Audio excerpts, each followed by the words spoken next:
FM. Mga katropa, exciting dito!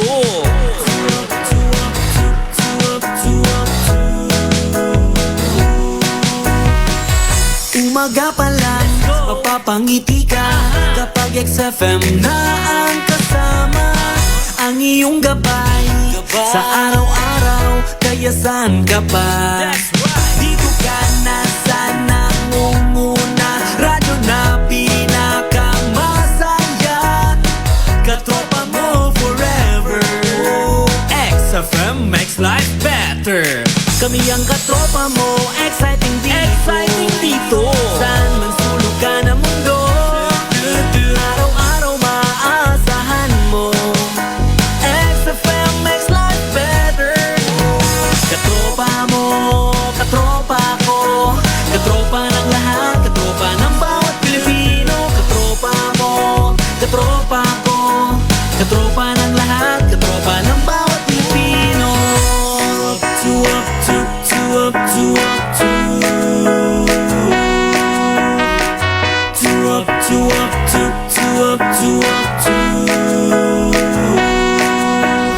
Exciting! Exciting time, mga katropa. 4 na minuto makalipas na po ang ika-6 ng umaga. Ito ang tunay na pagbabalita sa radyo. Anuman ang kaganapan, anuman ang pangyayari sa inyong kapaligiran, kompleto, detalyado, mapapakinggan sa Express Balita. Nasa loob ka man o labas ng Pilipinas, hindi kayo mapag-iiwanan. Anuman ang mga balita sa loob at labas ng bansa, inyong malalaman dito lamang sa XFM Network Philippines.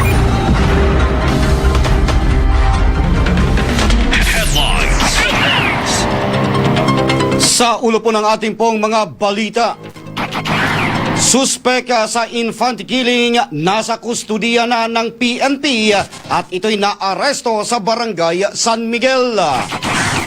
Ngayon na may na-arrest na tayo, meron na po. Ito po ay dahil po dun, nangyari po ito sa ng ating pagka-arrest sa kanya, ibungo po ng relentless and intelligence-driven operations. 4 na telebisyon ninakaw sa loob ng East Central Elementary School. Sa atin naman pong balitang regional, 2 nasawi, 1 sugatan sa nangyaring banggaan ng modified e-bike at tricycle sa Iligan City. Sa balitang national, Kaufman sinabing misleading ang mga ulat ng media sa kampanya kontra illegal droga. Sa atin naman pong balita international, 19 nasawi sa pagkahulog ng basa bangin sa bansang Nepal. Sa balitang showbiz, Rian Ramos tiniyak na tutuluyan ang mga individual na nagpakalat ng mapanirang ulat laban sa kanya. At sa atin naman pong balitang pampalakasan, Pacquiao versus Mayweather 2, kasado na. Mabilisan man ang takbo ng bawat minuto, mabilisan man ang takbo ng bawat segundo, hindi kayo mapag-iiwanan ng balita. Dahil sa bawat sandali ay nandito kami. Para sa inyo mga katropa, XFM. Isang karangalan na kayo ay pagsilbihan mga katropa. Express Balita sa Umaga mula sa 104.7 XFM Broadcast Center, Palawan. Narito na ang maiinit na balita mula sa labas at loob ng bansa. Express Balita. Express Balita. Balita. At ngayon, narito ang inyong mga tagapagbalita. Magandang umaga, lalawigan ng Palawan. Magandang umaga, lungsod ng Puerto Princesa. Ngayon po'y araw na po ng Miyerkules, ika-25 sa buwan ng Pebrero, taong 2026. Ito ang Express Balita sa umaga. Tayo ay live mula dito sa XFM Broadcast Center, Puerto Princesa City. Nasa bayan din pong napapakinggan sa 14 na mga relay station sa buong lalawigan ng Palawan. Kami rin ay napapakinggan saan mang bahagi ng mundo sa pamamagitan ng XFM radio apps sa inyong mga Android phone. At live din tayong napapanood sa 104.7 XFM Palawan Facebook page. Mga katropa, kami po ang inyong magiging tagapagbalita ngayong umaga. Ako po, si katropang Alizon Salvatus. At ako naman po si katropang Jamaica Saray. Dako na po tayo sa detalye ng ating pong mga balita. Balitang lukas. Sa balitang lokal, nasa kustodiya na po ng PNP ang isang individual na itinuturong sangkot sa kaso ng pagpatay kay dating acting CAAP manager Joanna Infante. Ito po ang kinumpirma kahapon na Pebrero 24 ni Police Captain Brian Rayoso, ang tagapagsalita ng Puerto Princesa City Police Office. Naaresto din muna ang suspect dakong alas 7:15 ng gabi, Pebrero 23 sa Barangay San Miguel dito sa lungsod ng Puerto Princesa matapos din muna ang isinagawang hot pursuit operation. Nakabatay din muna sa intelligence monitoring at masusing investigasyon ng Special Intelligence Task Group o SITG na dumaan umano sa legal assessment ang operasyon bago ito isinagawa. Ngayon na may na-arrest na tayo. Meron na po. Ito po ay dahil po dun, nangyari po ito sa ating pagka-arrest sa kanya, ibungo po ng relentless and intelligence-driven operations ng Special Investigation Task Group. Yun nga po, o SITG Infante, sa pangunguna po ng aming SITG Commander, Police Colonel Christine Tabdi. At the same time, City Director po ng PPCPO. Dahil mula pa po nung mangyaring insidente, hindi po tumigil ang SITG Infante sa pangangalap at pagbe-verify ng mga information na nakakarating po sa amin. Samantala mga kabayan, mga katropa, yan po ang tinig ni Police Captain Brian Rayoso, tagapagsalita ng Puerto Princesa City Police Office sa isinagawang conference. Samantala, kaugnay sa balitang yan, tumanggi muna na ibigay ng ating pambansang kapulisan ang ilang personal na impormasyon sa nababanggit na hinuling suspek. Hindi pa rin ibinunyag ng PNP ang eksaktong partisipasyon nito sa krimen. Habang nagpapatuloy ang masusing investigasyon, hindi rin tinukoy kung may nakumpiskang baril o iba pang ebidensya sa pag-aresto. Dahil patuloy pa din ang investigasyon, hindi pa iniharap din sa mga media ang suspek. Inaalam din ng mga otoridad kung may dati na itong kasong kinahaharap. Samantala, nagpapatuloy ang operasyon ng pulisya laban sa iba pang posibleng sangkot sa naturang krimen. Wala pa nga ibinigay na bilang ang PNP kung ilan ang mga suspek sa naturang kaso. Nagpaabot naman ng pakikiramay ang PNP sa pamilya ng biktima at tiniyak na magsisikap ang buong hani ng kapulisan upang mabigyan ng hustisya ang pamilya Infante. Investigation pa at may mga follow-ups pa tayo, follow-up operations pa. It might hamper or natin, ginagawa natin kung magbibigay ko ng mga ganyan information. May dahil po may na-arresto na, ilang percent na po yung na-resolve sa kaso? Hindi sa ngayon sir, siguro kung sa kaso, kung doon sir sa marami mga ebidensya na po tayo, may mga ebidensya na tayo at yun nga ang inaano po natin ngayon ay yung ating tuloy-tuloy na hot pursuit operations para mahuli pa yung ibang individual na kabilang dito sa pagpaslang. Muli po mga kabayan, mga katropa, ang tinig ni Police Captain Brian Rayoso ng Puerto Princesa City Police Office. Express Balita sa umaga. Balitang lukas. DSWD May Maropa binigyan ng tulong pinansyal ang pamilya ng mga nahuling mangingisda sa Malaysia. Katropa natin sa balita, Mike Escote. Live report. Nagkaloob na tulong ang Department of Social Welfare and Development o DSWD Field Office Mimaropa sa mga pamilya ng 22 mangingisda mula sa bayan ng Rizal na naaresto sa bansang Malaysia noong February 6, 2026. Sa ilalim na programang Assistance to Individual in Crisis Situation o AICS, 20 benepisyaryo ang tumanggap ng food assistance na nagkakahalaga ng 5,000 piso bawat isa noong Lunes.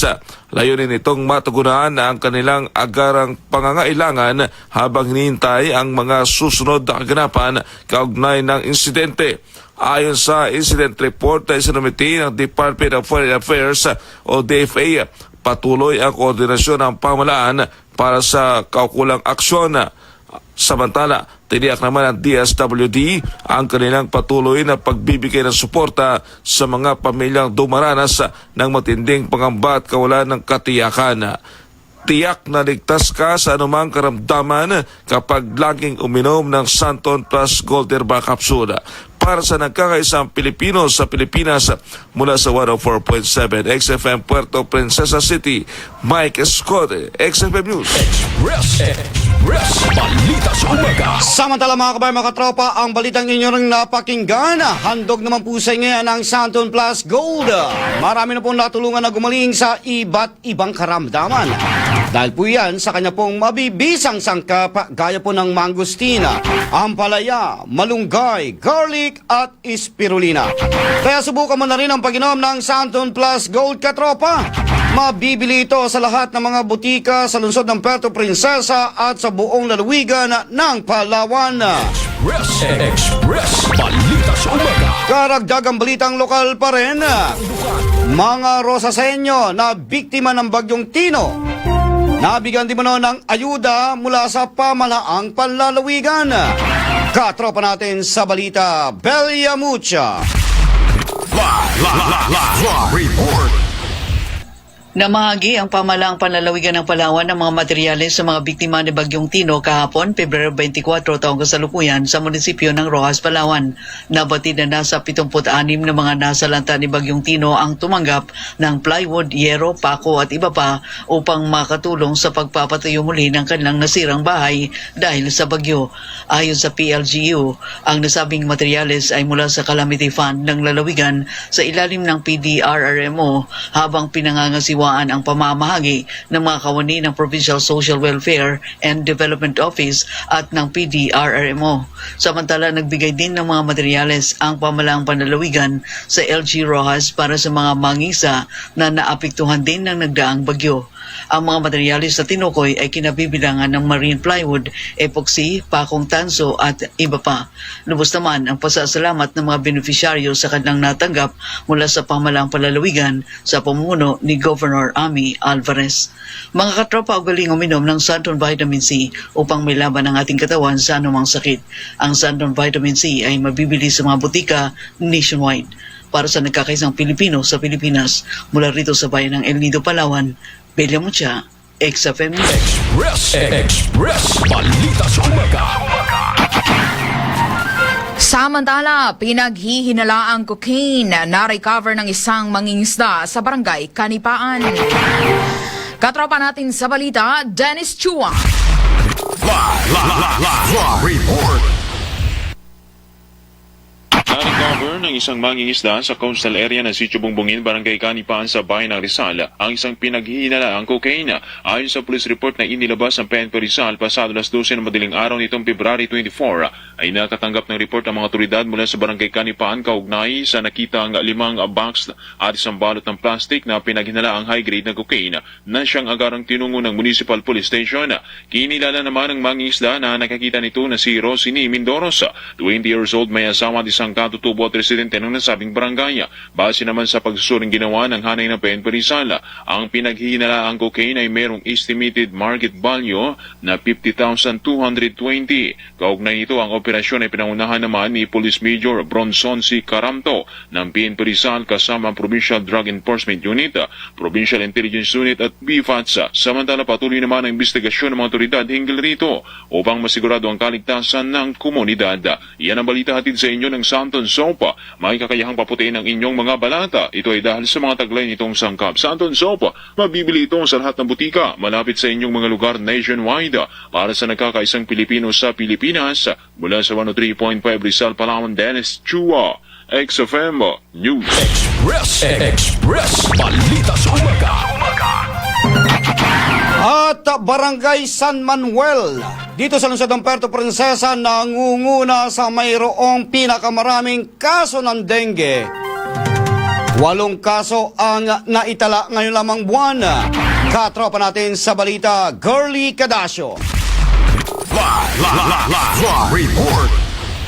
Nangunguna ang Barangay San Manuel sa merong pinakamaraming kaso ng dengue sa lungsod ng Puerto Princesa sa loob ng 3 linggong lumipas. Kung saan meron itong 8 kaso, sumunod ang Barangay Santa Monica na merong 7 at San Jose na merong 6. Base sa Victor Bourne, sa kabuuan ay merong 63 dengue cases sa lungsod ng Puerto Princesa, habang sinusundan ito ng bayan ng Nara na merong 25 at pumangatlo naman ang bayan ng Rojas na merong 23 cases. Kaya naman muling paalalas ng Department of Health sa lahat na panatilihing malinis ang kanilang kapaligiran at alisin ang mga posibleng bagay na maaaring pamugaran ng lamok sa kanilang mga bakuran.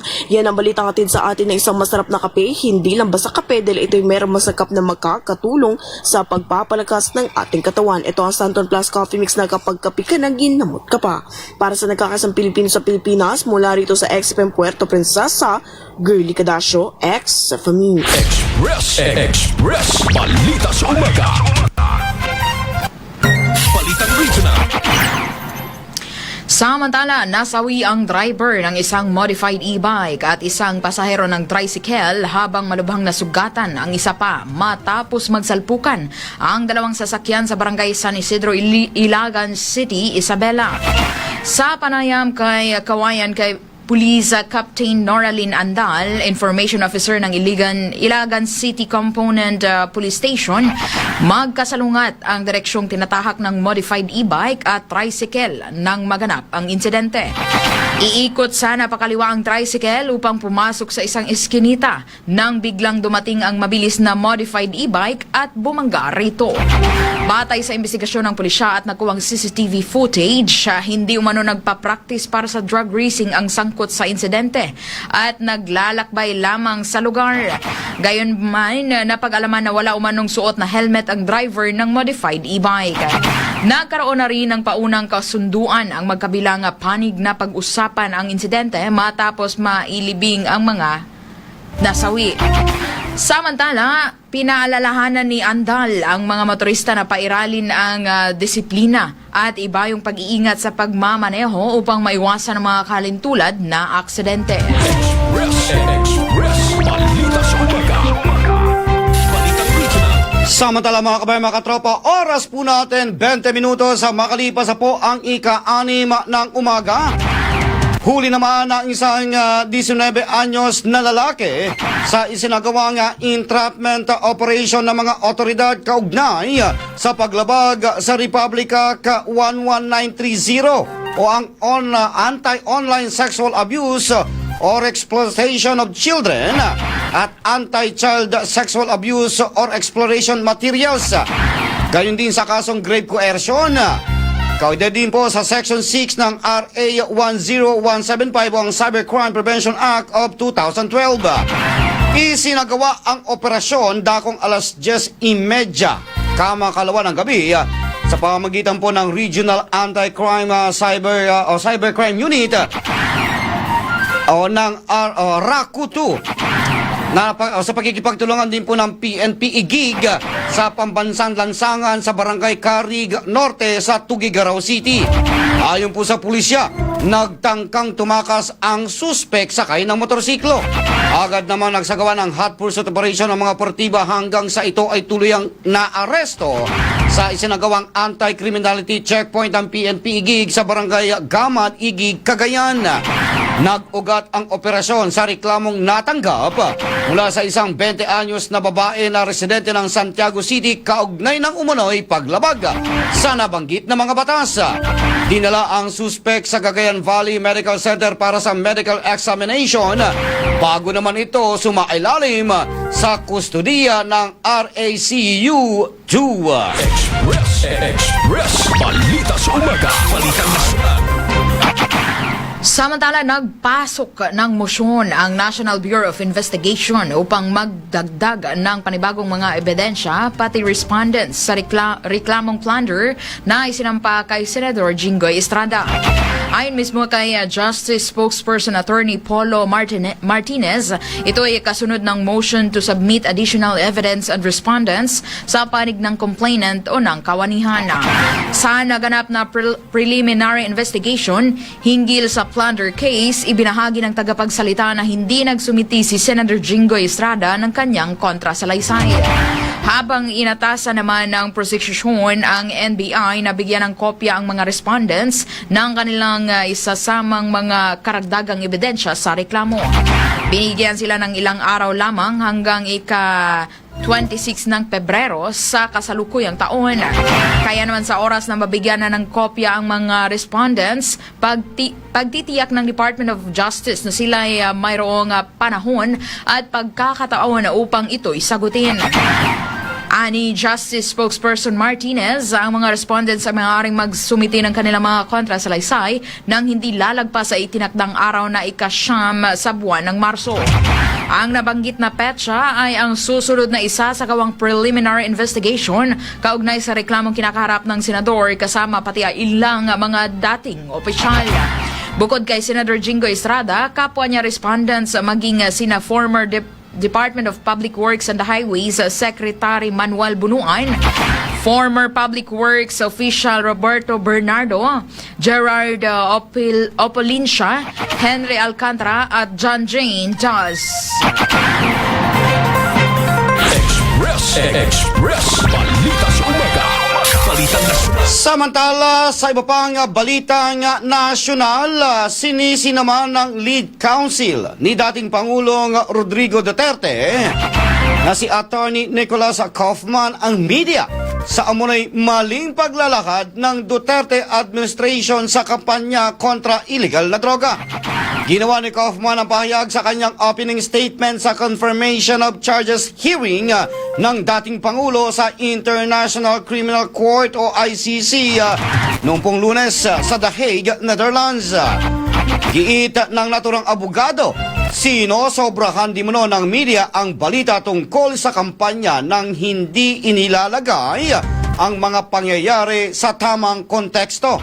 Inakusahan din niya ang media ng paggamit ng mga larawan mula sa drug war para sa shock value at para palakasin ang kanilang sariling kwento.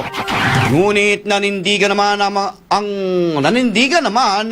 ang mga prosekutor sa korte na si Duterte ay pivotal o may malaking papel sa mga pagpatay na konektado sa kampanya kontra illegal na droga at hinihikayat ang ICC na payagan ng kaso na magpatuloy sa paglilitis.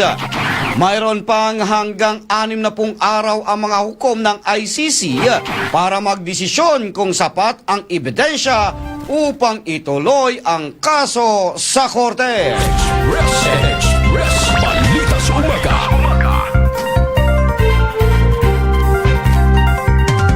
Balita sa international.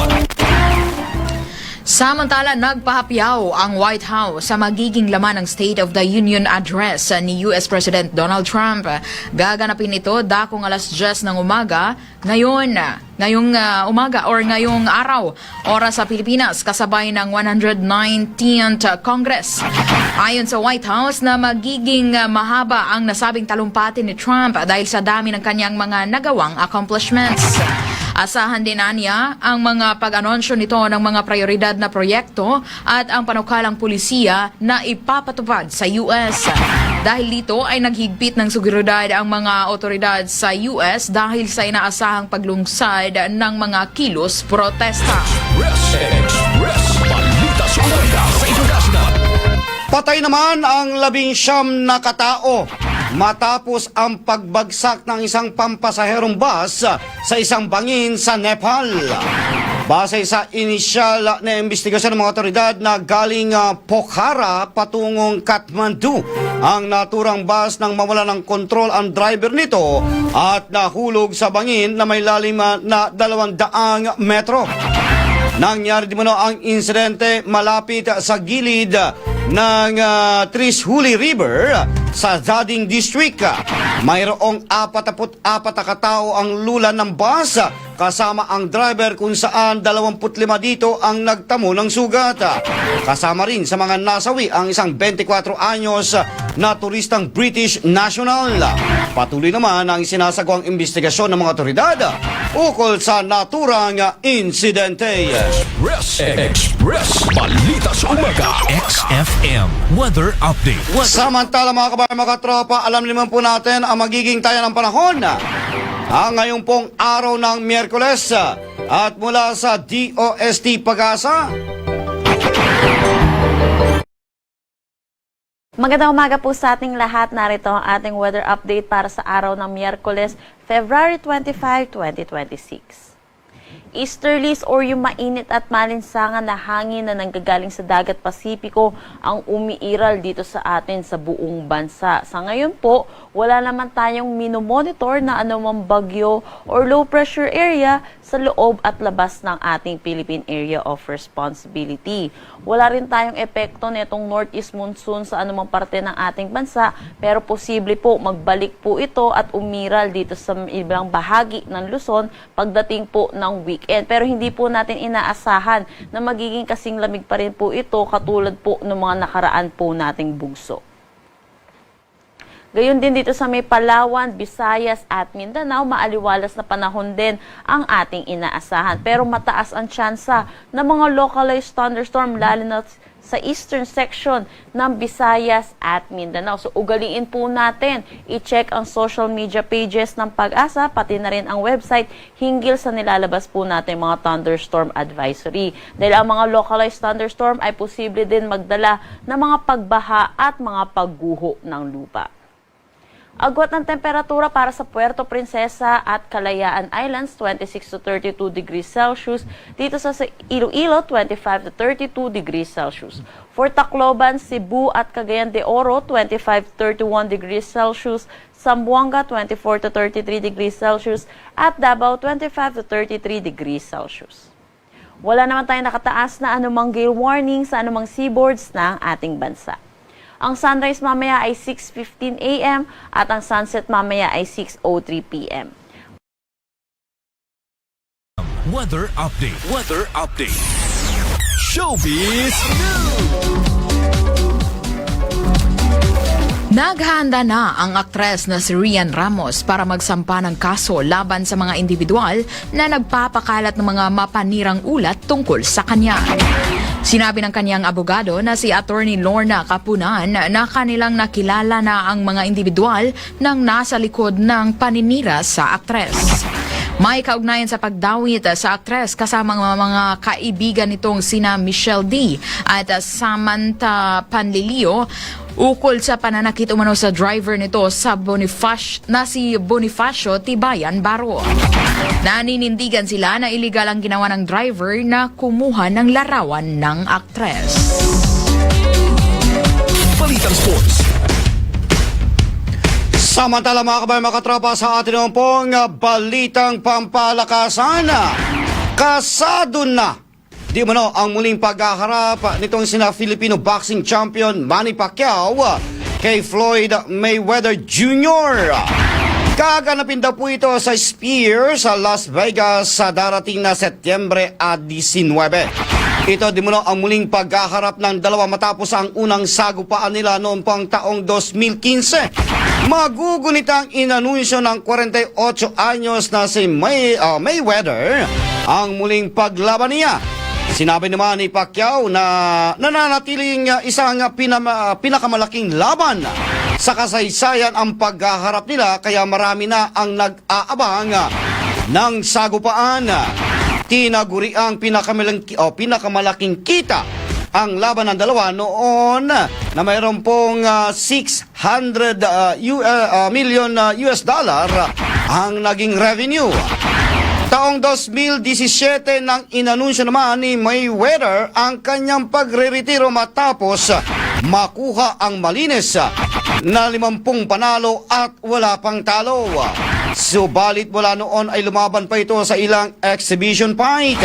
Habang si Pacquiao ay muling lumaban naman nakarang taon laban kay Mario Barrios sa Las Vegas. Express Balita sa Umaga. Oras mga kabay, mga katropa, ganap na po nga 32 minutos makalipas na po ang ika-6 ng umaga. At inyo na pong narinig ang mga balitang nakalap ng buong persa ng XFM Network Philippines. Live mula dito sa XFM Broadcast Center, Puerto Princesa City. Nasa bayan din po ninyo napapakinggan sa 14 na mga relay station sa buong lalawigan ng Palawan. Napapakinggan rin saan mang sulok ng mundo sa pamamagitan ng XFM Radio app sa inyong mga Android phone. Live din tayo napapanood sa 104.7 XFM Palawan Facebook page. Para po sa nagkakaisang Pilipino para sa Pilipinas, kami po ang inyong naging tagapagbalita ngayong umaga. Ako po si Katropang Alizon Salvatus. At ako naman po si Katropang Jamaica Sarad. Mga katropa, maraming salamat po at magandang umaga na Pilipinas!